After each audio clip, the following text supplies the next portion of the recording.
टोकनों को शहीद का दर्जा दिया जाए मेरी बेटी को। वो शहीद होना, मैंने उसको बहुत अच्छा था कि मैं इज्जत से मरूं और मेरी बेटी इज्जत से मरी, इसलिए उनको शहीद का दर्जा मिलना चाहिए क्योंकि वो ड्यूटी करते हुए मरी है।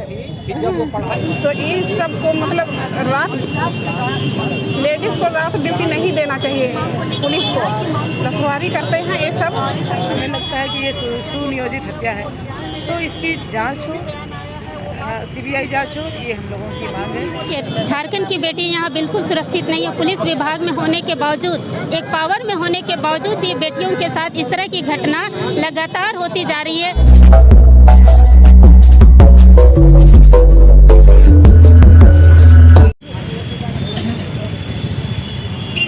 के बाद पुलिस मैनुअल के बाद किसी महिला को मैं न्याय चाहती हूँ। इस तरह से ड्यूटी पर नहीं लगाया जाता, लेकिन इनके परिवार से जब हम मिले थे तो बताया गया कि जब से कन्हैया से थाना प्रभारी के रूप में आए थे, बराबर उनको रात ड्यूटी देते थे।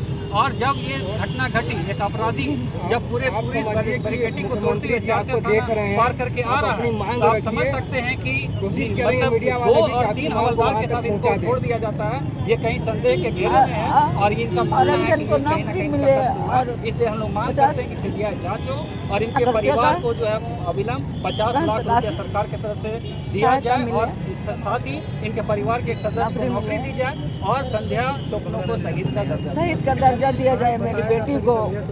वो शहीद होना, मैंने उसको बहुत अच्छा था कि मैं इज्जत से मरूं और मेरी बेटी इज्जत से मरी, इसलिए उनको शहीद का दर्जा मिलना चाहिए क्योंकि वो ड्यूटी करते हुए मरी है। कि जब वो पढ़ाई भी कर रही थी तो बच्चों को पढ़ाती थी बिना फी के, और अपने घर में वो ऐसी बच्ची को रखी हुई थी जो कि बच्चों को फ्री पढ़ाती थी, खुद भी पढ़ाती थी, एसआई और अभी भी एक बच्ची को पढ़ाती है। वो उसको तो इस तरीके अलग घर भाड़ा लेके रखती थी, उसको पढ़ाती थी।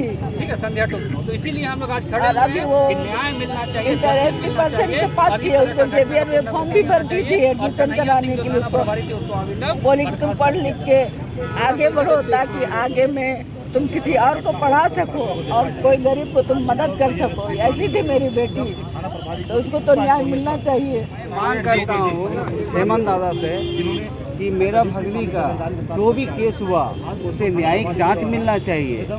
जैसे एसआईटी का तो जांच बैठाया कि नहीं बैठाया मेरे को पता नहीं चला, लेकिन एसआईटी उसके साथ सीबीआई का जांच होना चाहिए। जैसे और एक मेरी भगनी रूपा तिर्की का ऐसे हुआ, तो और एक लड़की का संध्या टोकनो का हो गया जो मेरी भगनी है, उसका न्यायिक जांच होना चाहिए और हाई लेवल तक जांच होना, कमेटी बैठ के और उसका जांच होना चाहिए। और मैं सरकार से दरख्वास्त करता हूँ, हेमंत आप कुछ कीजिए। आज संध्या का हुआ, फिर कोई और लड़की का होगा, तो प्लीज़ हेमंत दादा कुछ कीजिए। पुलिस प्रशासन की भी गलती नजर आ रही है क्या आपको? थाना प्रभारी कन्हैया सिंह, उनको पूरा ये इसको सारा पता था। संध्या टोकनो को खाली बोल दिया एक गाड़ी आ रहा, उसे रोक के चेक इन करना, ब्रेकिंग तोड़ते हुए आ रहा है, उसे कुछ जानकारी नहीं दिया। जैसे आम गाड़ी को रोक के पूछताछ किया जाता, उसी तरह का पूछताछ करने के लिए भेज दिया। एक संगीत गाड़ी आ रही है, उनसे कहा गया, ये नहीं बोला गया कि हम लोग तोड़ते आ रही है, मेरी भगनी मेरे को 3:30 के आसपास फोन की कि लगभग मैं सोया हुआ था, लगभग 4, 3:30 और 4 के बीच में सुबह भोर को 2 बजे उन लोगों को क्या फोन करती है, और भगनी को लगभग 1 बज के कुछ मिनट में फ़ोन किया था कि ऐसे ऐसे गाड़ी आ रहा है, चले जाओ। तो भगनी चली गई। उसके बाद वहाँ जाके देखा तो एक अल्टो कार को, जैसे वहाँ का ऑन ड्यूटी स्टाफ था, ड्राइवर था, 2 कांस्टेबल था और एक और भगनी थी। वो लोग मेरे को घर में आके बताया कि हम लोग को सिर्फ इतना ही बताया गया था और भगनी लोग चली गई। उसके बाद सारा कहानी आप तो पेपर में पढ़े होंगे, कुछ झूठ है कुछ सही है ना, लेकिन वहाँ पर कुछ ना कुछ हुआ है। अपना नाम बता दीजिए। नेमहस तिर्की, मैं संध्या का मामा हूँ। माता जी का नाम स्नेहलता टोकनो, संध्या की मम्मी। रूपा तिर्की की भी हुई हत्या, उसके बाद संध्या तिर्की का भी एक ही पोस्ट में थी। तो ये सबको मतलब रात लेडीज़ को रात ड्यूटी नहीं देना चाहिए, पुलिस को रखवारी करते हैं ये सब, और इस तरह करता है। और मेरा बच्चा सब और जाएंगे तो इसी तरह होते रहेंगे क्या? ये अच्छा बात नहीं है। क्या रूपा तिर्की के साथ न्याय मिला? अभी तक तो नहीं मिला है, अभी तो सीबीआई जांच चल रहा है, मगर सीबीआई अच्छा एंगल से चलना चाहिए। जैसा उसका शरीर में चोट है वैसा ही सीबीआई वाला को देखना चाहिए। बहुत जगह भटके, मुख्यमंत्री के पास भी गए, बहुत सारे नेता आपसे मिले मगर कोई उम्मीद नहीं हुआ, इस जगह कुछ उम्मीद नहीं हुआ। कुछ नहीं हुआ। नहीं। अपना नाम बता दीजिए। अपना नाम बता दीजिए। अपना नाम बता दीजिए। मेरा पद्मावती उराइन है।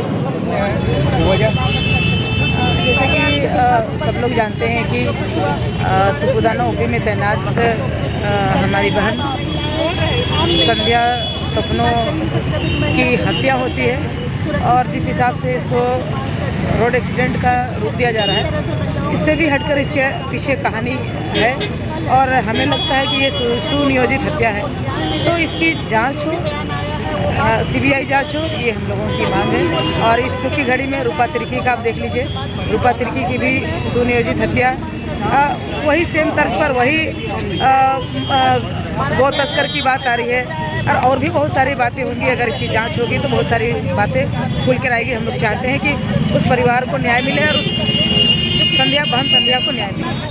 हाँ, एक्चुअली वो पुलिस विभाग में थी और तुपुदाना ओपी में वो एसआई के पद पे थी। उनकी जो एक्सीडेंट के द्वारा जो मौत हुई है, उसके लिए हम लोग आज श्रद्धांजलि देने के लिए सड़क पर उतरे हैं। और दूसरी हम लोग का ये भी मकसद है आज श्रद्धांजलि देने का या कैंडल मार्च करने का, कि हम लोगों को ऐसा लग रहा है कि संध्या टोपनो के साथ भी रूपा तिर्की की तरह ही कुछ गलत हुआ है, जिसकी जाँच की जाए।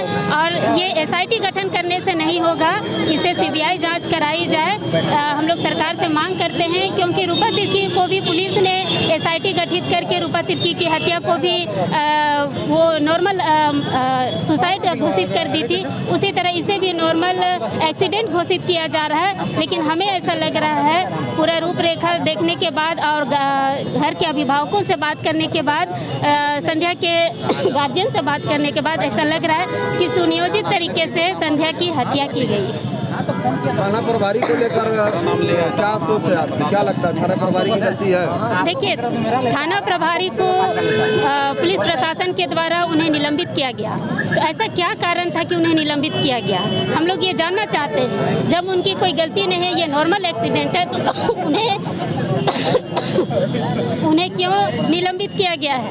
और निलंबित किया गया मतलब कुछ ऐसा बात है जिसको कि पुलिस के द्वारा छुपाने की कोशिश की जा रही है। हम लोग उस चीज़ का जांच चाहते हैं, और उनके जो घर वाले हैं उनको सही मुआवजा दिया जाए, नौकरी दिया जाए, और ये निष्पक्ष तरीके से जांच हो। हम लोग बस यही चाहते हैं। लगता है कि वर्तमान की झारखंड सरकार में झारखंड की बेटियां सुरक्षित नहीं है। देखिए, झारखंड की बेटी यहाँ बिल्कुल सुरक्षित नहीं है। पुलिस विभाग में होने के बावजूद, एक पावर में होने के बावजूद भी बेटियों के साथ इस तरह की घटना लगातार होती जा रही है। पहला रूपा तिर्की, फिर एक संथाल की जो पुलिस पदाधिकारी थी संथाल क्षेत्र की, उसके बच्चे को पेट में ही मार दिया गया। उसके बाद अभी तीसरा घटना है संध्या टोपनो का। तो इस तरह से करके पता नहीं कितने रूपा तिर्की की हत्या होगी, हम लोग कह नहीं सकते हैं। सरकार इस पर अविलंब कार्रवाई करे, अन्यथा हम लोग आंदोलन करेंगे। आपका पूरा परिचय दीजिए। मैं कुंद्रेसी मुंडा, रांची जिलाध्यक्ष, अखिल भारतीय आदिवासी विकास परिषद।